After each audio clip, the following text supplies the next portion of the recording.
E a boa notícia é estar aqui no Visão Consciência recebendo ele, o nosso genealólogo Alexandre Kramer, presidente da Associação dos Cidadãos Luxemburgueses, aqui em Foz do Iguaçu, aonde ele traz toda a instituição e responsabilidade pelo nível de pesquisa que ele vem fazendo, e a gente vai bater um papo sobre isso agora. Boa noite, Alexandre. Boa noite. Super prazer em recebê-lo. Tá bonito no vídeo, olha lá, tá muito... que legal. Alexandre, muito bom que nós podemos de novo, mais uma vez, trocarmos um pouco de palavras sobre esse trabalho muito interessante que você vem desenvolvendo, que está ainda pujante, cheio de possibilidades ainda por crescer, né? Mas você já finalizou 2 momentos interessantíssimos, aos quais nós vamos aqui estar propagando hoje ao longo do programa, para que as pessoas tenham acesso. Eu não sei como é que você está lidando com eles, que é o livro e também um documentário que está, inclusive, já com tradução em línguas, né? Parece que você já pôs em inglês, pelo menos. Inglês já está no ar. A gente já tem mais próximo do microfone. Puxa ele um pouquinho para você. Nós temos já traduzido em francês, alemão e espanhol, mas ainda as legendas estão sendo produzidas, mas a tradução já existe. Olha, inglês só já está no ar. O nível do documentário que ele está fazendo, isso aí vai para a Netflix, com certeza. Olha, a gente quer né? Submeter para lá, depende deles aceitarem. Né? É verdade. Alexandre Kramer. Alexandre, você é natural de Curitiba, aos 2 anos veio morar aqui em Foz e só sai daqui para estudar odontologia. Eu não vou ler novamente toda a tua história, por conta de ser uma história que nós tivemos acesso, linda já, afinal de contas, tem até sincronicidades, porque esse homem que está estudando genealogia... Ô Alexandre, explica para eles o que é genealogia novamente, para a gente poder... entrar num assunto de uma forma mais à frente e a gente aproveitar o nosso papo. Se você não assistiu, depois eu vou pegar a data que o Alexandre teve comigo aqui, e aí você conhece ele um pouquinho mais, porque a gente homenageou esse homem, não foi à toa não, ele está fazendo um baita trabalho de genealogia aqui, e esse trabalho, inclusive, agora está repercutindo, não só documentalmente, que seria o livro, e também um documento que a gente está comentando já, inclusive com línguas. Eu posso simplificar bastante dizendo o seguinte... Não há necessidade, a gente tem 1 hora para bater papo. Você se preocupe em estudar de onde você veio, quem são as pessoas que vieram antes de você. Né? No meu caso, a genealogia ela caiu no meu colo com um pedido da minha filha e do meu filho, porque eles queriam uma dupla cidadania para poder estudar, trabalhar no exterior. E a gente, como o sobrenome lembra o alemão, né? Deve ser alguma coisa da Alemanha, que nós somos descendentes, né? E a gente procurava documentos na Alemanha para saber de onde nós vínhamos. E até eu ia perguntar para a tua audiência se o pessoal que está nos ouvindo sabe onde fica Luxemburgo, né? Porque essa foi uma das surpresas. Essa é uma das surpresas que muita gente, inclusive, eu tenho que lhe confessar que para mim Luxemburgo era só a cidade. Mas não, é um principado, né? Ele é um grão-ducado. Grão-ducado. Que o chefe de Estado é um grão-duque, que seria mais ou menos um arquiduque, né? Vamos entender, inclusive, esse lado para as pessoas entenderem como funciona, porque cada estado no planeta tem uma forma de gestão, né? Nós temos aqui, no nosso caso, o presidencialismo, tem parlamentarismo, muitos lá na Europa, nós temos grão-ducados, nós temos principados, nós temos reinados, enfim. Por aí afora nós estamos ditadores, enfim, né? Temos que lembrar, infelizmente, essas coisas, mas o caso que ele está citando na verdade, aquilo lá é uma área nórdica, né? Não. É centro da Europa, vamos colocar assim. Centro da Europa? Porque não é a Alemanha ali? Fica na divisa entre Alemanha, Bélgica e França. Fica no meio desses 3 países. É verdade, é verdade. E aí, mas isso aí foi uma região só só com a Alemanha, só com a Germânia antigamente. Já pertenceu ao Estado alemão, já pertenceu à França, já pertenceu à Holanda, já pertenceu até à Espanha. Pois é, essas brigas foram na época de reinado, não era grão-ducado, né? Ele é recente o grão-ducado, né?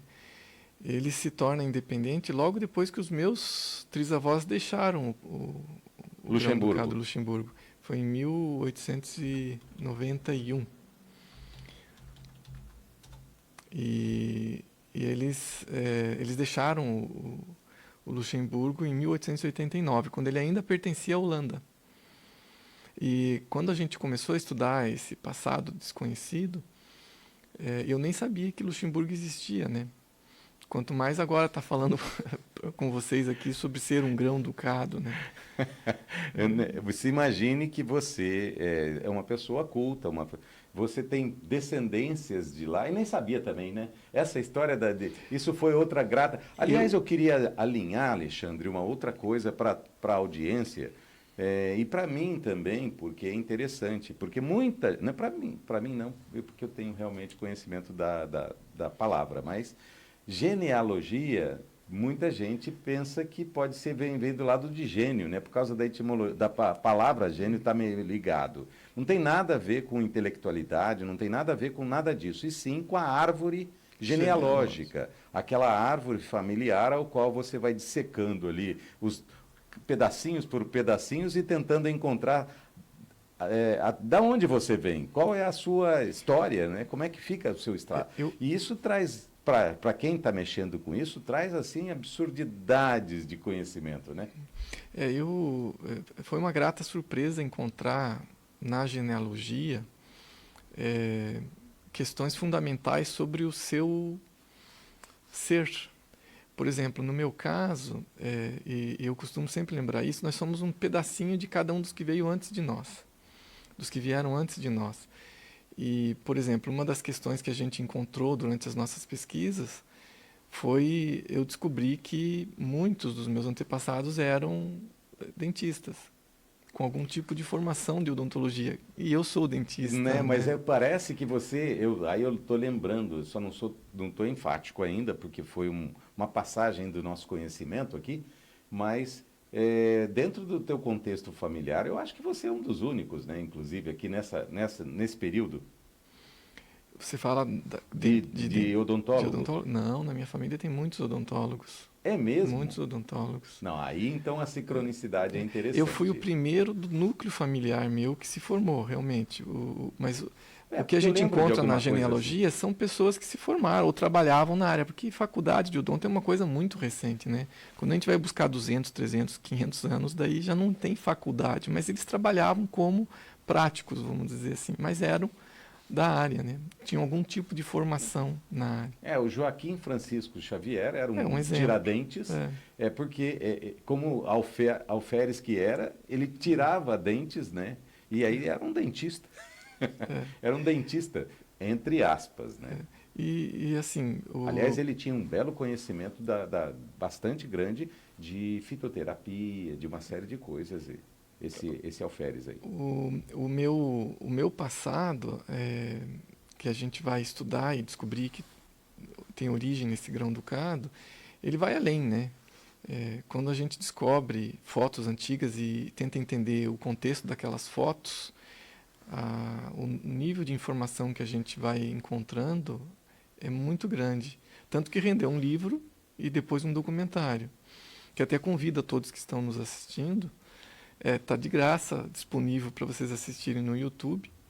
Procurem por A Noiva de Preto. Tem o site anoivadepreto.com e tem o Instagram e o Facebook também, A Noiva de Preto.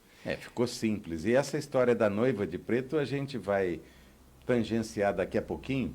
Eu vou aproveitar para convidar você que está aqui participando, se tem alguma dúvida desse papo que a gente deu em introito aqui, porque a gente está trazendo o Alexandre para bater um papo sobre genealogia hoje com a gente. Faz o seguinte, você pode ligar no 3026 8020 ou então no 99827 8200, e enquanto a gente vai ali tomar o chazinho do... Aliás, eu quero mandar também um abraço para o Itamar Nieradica, porque foi ele quem indicou o Alexandre para a gente está tirando sangue do Alexandre aqui já pela segunda vez, porque o papo foi tão interessante, vocês não imaginam. E aí eu quero, Itamar, um abraço para você, gratidão mais uma vez, E a gente quer convidar, se você quiser participar de alguma forma, senão a gente vai batendo esse papo aqui e você vai fazendo como eu faço todos os dias, sendo um sempre aprendente desses, sem dúvida, cientistas de ponta que aparecem por aqui, convidados e indicados pelo outro que já passou um dia sendo homenageado aqui no Visão Consciência. Então, até já, o Davi está me convidando ali para o chazinho sem açúcar. O Visão Consciência volta já já. É o tempinho da gente pegar e dar aquela bicadinha na boa. Rapidinho. Para ser honesto, eu imaginava que era uma parte da Alemanha, e foi, mas recebeu independência. Ele estava contando essa história, eu vou devolver, e aí a gente ouve um pouco mais. Vamos aprender. Aprender faz parte. Esse país especificamente, ele tem um chefe de Estado e um chefe de governo. É uma democracia parlamentar, o Grão-Duque é o seu chefe de Estado. No Brasil, o nosso presidente ele assume as duas funções, né? Ele é o chefe de Estado e o chefe de governo. E num Grão-Ducado, o chefe de Estado, no caso da Inglaterra, por exemplo, nós temos a rainha como chefe de Estado. No caso do Grão-Ducado de Luxemburgo, nós temos um Grão-Duque, que é o Grão-Duque Henri. Mas você tem um chefe de governo, que é o primeiro-ministro, que é eleito pelo parlamento, e o parlamento é composto por deputados eleitos democraticamente. Muito legal, porque se a gente... O importante é que você está comentando, está acontecendo na atualidade. Mas isso foi todo um procedimento que lá na Europa houve muita mudança de fronteira durante muito tempo, né? E outra, de poder... talvez a mudança da fronteira nem acontecesse, mas mudava a quem pertencia o quê durante muito tempo, né? Inclusive, distante, pelo que ele estava comentando aqui fora para mim, eu não lembro, porque eu não estudei com profundidade nenhuma, quase nada da nossa Europa medieval.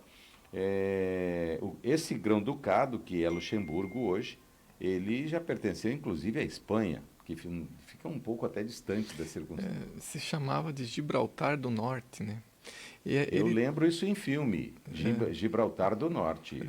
Era a divisão entre o mundo românico e o mundo germânico. E os germânicos seriam os bárbaros, né? Então se dizia, né? Os civilizados e os bárbaros, né? Mas naturalmente é que os romanos é que nomearam como bárbaros os bárbaros. É assim, eu dou o nome que eu quero para aquele que eu não gosto, né? Exatamente. Então, se eu chamar de tartaruga, tartaruga será. Exatamente. Bem, mas voltando ao processo de estudo, conta pra gente se tem alguma novidade e aí os detalhes que você estava me passando, que é além do site da Mulher de Preto, você também tem a possibilidade de encontrar no YouTube um documentário da Mulher de Preto, sempre procurando assim, né, amor? A Noiva de Preto, né? A Noiva de Preto. Mulher de Preto deve ser alguma coisa diferente completamente, mas deve ter também. Mas é a Noiva de Preto. E é uma coisa interessantíssima, que é o fato de que as mulheres se casavam durante uma época de preto. E existiu uma explicação para isso, e conta nesse documentário e tal. É muito interessante, e isso tudo ele foi descobrindo ao longo dessa pesquisa que ele foi fazendo na árvore genealógica. Você está com quantas personagens hoje abordada? Tem mais alguma novidade nesses últimos, depois que o material já fechou? Olha, a gente agora está disputando festivais, né? Nós estamos inscrevendo o documentário em vários festivais e vamos tentar avançar na divulgação do documentário, porque a história que a gente conta ali não é uma história da minha família. Na verdade, a gente usa a nossa história particular para contar algo que aconteceu com milhares de pessoas. Até porque quando a gente descobriu os fatos, todas as pessoas com quem a gente entrava em contato contavam a mesma história, ou seja, que eles se imaginavam, no nosso caso, descendentes de alemães e depois se descobriram descendentes de outra nação, né, que eram os luxemburgueses, que é um pequeno país, e a gente estima que no Brasil existam até 200 mil descendentes de luxemburgueses. Oficialmente, na embaixada, são 11 mil. Oficialmente são 11 mil, mas olha só. Já são? 11 mil com documentos. Você já consegue ter isso com documento? 11 mil com documentos. É alto número. Sim. Isso da embaixada de Luxemburgo, no Brasil.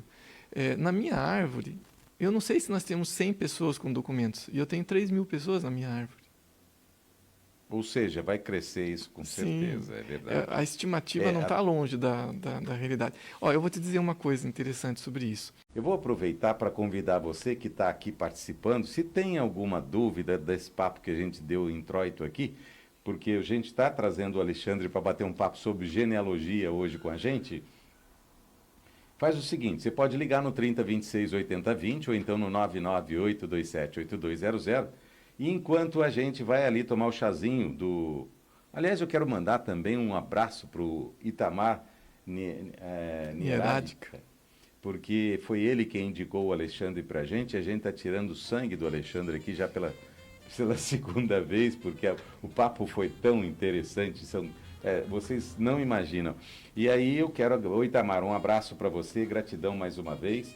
E a gente quer convidar, se você quiser participar de alguma forma, senão a gente vai batendo esse papo aqui e você vai fazendo como eu faço todos os dias, sendo um sempre aprendente desses, sem dúvida, cientistas de ponta que aparecem por aqui, convidados e indicados pelo outro que já passou um dia sendo homenageado aqui no Visão Consciência. Então, até já, o Davi está me convidando ali para o chazinho sem açúcar. O Visão Consciência volta já já. É o tempinho da gente pegar e dar aquela bicadinha na boa. Rapidinho. Para ser honesto, eu imagino... No Rio Grande do Sul, se fala um dialeto chamado Hunsrück, ou já foi apelidado ou nomeado de Hunsrückiano rio-grandense, que algumas pessoas, jocosamente, dizem que é o alemão caipira. Na verdade, não é um alemão caipira, ele é um dialeto que existia numa região chamada Hunsrück, que é próximo ali do Luxemburgo, no vale do rio Moselle. E muitos luxemburgueses de hoje, que falam a língua luxemburguesa, conseguem compreender esse dialeto, porque ele está na raiz do luxemburguês, do alemão e do francês. Então, quando a gente estuda a língua, e isso é uma parte do estudo genealógico, a gente também descobre a origem das pessoas, e eu acredito que é uma das linhas de pesquisa que eu tenho tentado avançar pelo estudo da língua. Eu acredito que o Hunsrück, falado no Rio Grande do Sul, teve uma influência forte dos imigrantes de Luxemburgo, porque é daquela região da Alemanha, do Hunsrück, que eles vieram. Tá, então, e isso é muito incidente lá no Rio Grande do Sul? Sim, você vai para Santa Cruz do Sul. Normalmente as pessoas aqui mesmo, entre nós, que dizem que falam alemão, muitas vezes não falam alemão. Elas falam Hunsrück. E o Hunsrück não é compreendido pelos alemães. Ele é diferente do alemão. Eu ia te perguntar, porque assim, a gente tem uma dificuldade, mas se compreende, que é o nordestino... Se você escutar o Hunsrück, você acha que é alemão, mas não é alemão. É um outro Não, dialeto. o alemão, ouvindo o Hunsrück... Ele não compreende o Hunsrück. Não, por exemplo, eu ouvindo o nordestino, não seria isso? Não, é mais difícil. A distância é maior? A distância é maior. Seria mais ou menos o português e um castelhano? Talvez. Talvez dê para comparar dessa forma, mal comparando, mas é mais ou menos por aí. Não, porque a gente tem o portunhol, que é uma coisa que interage muito bem dentro do contexto da ignorância, né? Mas veja só, o luxemburguês moderno, a língua luxemburguesa, o alemão não compreende. A escrita é parecida, mas a fala é bem diferente. Interessante isso que você está trazendo. E esse é um dos caminhos que a gente trilhou no estudo da genealogia, que Luxemburgo tem 3 línguas oficiais. Ele tem a língua luxemburguesa, o francês e o alemão. Cara, mas é tão pequenininho lá, né? E a gente... Se você colocar Luxemburgo em cima do mapa de Foz do Iguaçu, as cataratas ficam para o lado de fora. Mas não é porque é um país pequeno que não é importante, viu? Não, ele é um dos países mais ricos do mundo. Não é o fator importância. Isso, aliás, a gente pode brincar, parafraseando o papo do perfume, né? Mas não é. Nós estamos brincando aqui com relação à geologia só. Sim. Mas é um país tão pequenininho em nível de... essas disputas ficaram tão fortes assim, porque nós, por exemplo, se a gente for falar de um Sergipe, que a gente acha infimamente, né, absurdamente pequeno, né, perto do nosso contexto quase continental, você observa aí que um Luxemburgo não dá para nem ser estado. Você está dando uma comparação de Foz do Iguaçu, nós estamos falando de um município pequeno, Não é um município grande, Foz do Iguaçu? Eu acho que Foz do Iguaçu tem quase a mesma população da capital de Luxemburgo. Que todo Luxemburgo tem em torno de 600 mil habitantes, Atualmente. atualmente. E é isso, você acha que é por conta de evasão demais, por Não, conta pelo das contrário. guerras? Não, pelo contrário. Luxemburgo não foi sempre assim, mas hoje ele é um país muito rico per capita. É um dos países mais ricos da Europa. É, o que acontece é que, veja bem, é a identidade de um povo. E muito da identidade de um povo está na língua. Tanto que eles chamam o luxemburguês de língua do coração. Eles falam alemão, eles falam francês, eles são alfabetizados em alemão. Mas aí o luxemburguês e o alemão é muito próximo. Já é, não é diferente. São próximos. No entendimento, Quando eu estou você perguntando. estuda, quando você está, sim, se você fala luxemburguês, é muito fácil aprender alemão. E vice-versa. Se você fala alemão, é muito fácil aprender luxemburguês. Não são a mesma língua, são línguas diferentes. Até está errado chamar de dialeto, né? O Hansrickiano, é um dialeto na origem do alemão, do luxemburguês e do francês. Cara, então falar alemão é complexo, porque você parece que tem uma série de subdivisões assim no processo O germânico, alemão né? padrão, que a gente chama hoje, ele veio é, a partir de Lutero, né? E quando se unifica o alemão. E ele é unificado a partir de vários dialetos. Um deles é da região do Hansik. E essa região também dá origem a outras línguas que são faladas até hoje, entre elas o luxemburguês, o próprio alemão e o francês. Vê como a gente vai longe, né? Não, Só na parte de Cara, línguas. é complexo Só na parte de esse linguagens. procedimento de estudar a profundidade desse processo etimológico aí, hein? No documentário a gente explora a moda, A moda. né? No caso de uma noiva se É casando verdade. de preto. Uhum. Mas a gente também, no livro, eu exploro um pouco da história, das migrações do final do século Verdade. XIX. Eu li eu tive o prazer de ler o livro e de ver o documentário. Muito bom, por sinal. Eu aprendi muito. Então, e essa é a ideia, porque a nossa história pode inspirar a história de outras pessoas. E eu sempre digo o seguinte, a gente tem uma conexão com os nossos antepassados e estudá-los nos faz mais tolerantes. E por que eu falo dessa forma? Porque a gente se vê mais irmãos, né? No fundo, você sabe disso, se a gente for de geração em geração, a gente vai chegar na nossa Eva mitocondrial, que é uma mulher que viveu na África há milhões de anos. Então somos todos irmãos de sangue. Eu vou um pouco mais longe ainda pelos meus estudos, que nós somos, no mínimo agora, primos de, no máximo, 8 gerações. Todos. O Davi é meu primo de máximo de 8 gerações. Você... Eu não duvido que tenhamos parentesco, porque assim... Esses estudos aos quais nós estivemos elencando, se você levar umas serialidades assim de épocas, como você está fazendo com árvore genealógica, é muito fácil disso ser encontrado. Na minha árvore eu vou encontrar judeus da diáspora, eu vou encontrar os povos semitas do Levante, da região do Levante, da região da Arábia Saudita. Nós vamos encontrar os povos celtas no centro da Europa.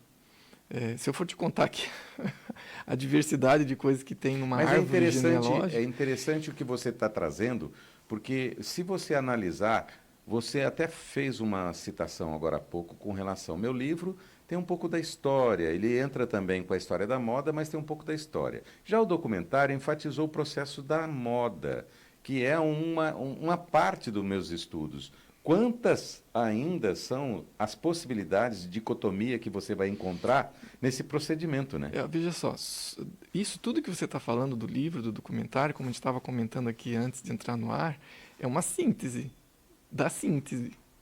Porque o livro já é uma síntese. Ele quer que eu ria dessa circunstância, porque é coisa, hein?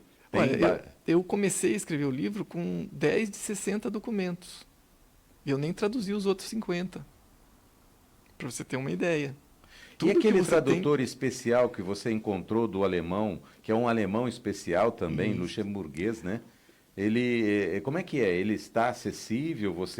A pessoa já é de idade, depois tem alguém para suplantar os conhecimentos dele? Olha, infelizmente o Gerhard Ott, e vai a minha homenagem póstuma a ele, faleceu antes da gente poder lançar o documentário. Ah, você está E brincando. Olha a pergunta. Nossa, me arrepiou, inclusive. Rapaz. eu tive um primo, e agora até me tocou isso, que também faleceu durante as gravações. Ele teve uma morte súbita, infelizmente, e tanto ele, o Adriano Strasburger, quanto o Gerhard Ott, eles estão homenageados no documentário em memória. E foram pessoas essenciais para a gente Não, eu descobrir o que conheci descobriu. lá no vídeo, tá? Sim, foi lindo. Aliás, a gente vê Nossa, ele tem uma pleiade de livros específicos, né? E falava com uma segurança. Ele foi alfabetizado em alemão gótico. E agora? E agora? Então, são raros os especialistas nessa língua, né? Não. Porque o São alemão raros os gótico, especialistas em muitas dessas circunstâncias. Imagine numa língua que é diminuta. Você está dizendo que tem um espaço geológico pequeno, número de pessoas pequenas, quantidade de população similar a uma cidade de Foz do Iguaçu. O que é isso? o alemão gótico, ele vai estar presente nesses documentos antigos de várias nações, né? Como é o caso de Luxemburgo, mas o que diferencia ele do alemão moderno, basicamente, é a forma da escrita da letra, né? Que não é fácil de ler, por isso que você precisa se especializar nesse tipo de letra, né? Mas O gótico é aquela letra cheia lindo. de desenhos, desenhos. Ele é totalmente manuscrito numa forma que a ideia era fazer um ricocó em cima da letra, Isso. né? Que acabava atrapalhando a legibilidade da maioria das pessoas. E agora sim, você lido, ele é alemão. Agora, o que muda também é que existem palavras que não se utilizam mais, né? Então, assim, o Gerhard foi uma pessoa importante por causa disso. Porque, por exemplo, muitas das profissões que eu descobri ali, só foi possível pela expertise do Gerhard, porque ele conseguia descobrir, por exemplo, essa palavra não existe mais em lugar nenhum a não ser numa vila da Áustria, por exemplo. E daí ele dizia, isso aqui é profissão de tal, por exemplo, carroceiro, né? E, enfim, eu tenho parentes que eram carroceiros, né? Pedreiros. E assim a gente foi descobrindo Não, você tem 50 documentos. Ele passeou por esses documentos já? Não, infelizmente não. Meu pai. Mas, assim, é aquilo que eu te falo. Assim como o Gerhard inspirou a gente, outros se inspiram nele. E se eu for lá na embaixada, eles dizem alguma coisa com relação a alguém no nível do Gerhard? Existem associações de tradutores. Eu mesmo conheço uma pessoa que é a Rita Schmidt, né? Que é a presidente, inclusive, dos tradutores lá do Luxemburgo. Então, eles têm uma tradição forte em línguas, e o Luxemburgo ele tem essa vantagem em relação a vários outros países. Quando você vai fazer a tua pesquisa genealógica, pode enfrentar esse tipo de dificuldade, né? Mas o Luxemburgo preservou bem seus documentos, microfilmou. Então, o trabalho hoje é você estar formando pessoas capazes de ler esses documentos antigos, que era o caso do Gerhard, né? Mas não tenho dúvida que a gente vai encontrar outros especialistas. Quanto do teu tempo hoje você está determinando para isso, ô Alexandre? Olha, eu já estive em full time, né? Já estive 100% dedicado a isso. Hoje, a nossa dedicação está muito em você fazer a história ser conhecida. Tanto que a gente distribui o documentário gratuitamente, por exemplo. O livro mesmo eu tenho doado. Aliás, quem está assistindo a gente, se quiser escrever no formulário do site anoivadepreto.com, e se você for responsável por uma biblioteca, pode ser público ou privado, e tiver interesse pelos livros, eu tenho doado 3 exemplares para cada biblioteca. Eu devo ter ainda comigo alguma coisa em torno de 200 exemplares para doar.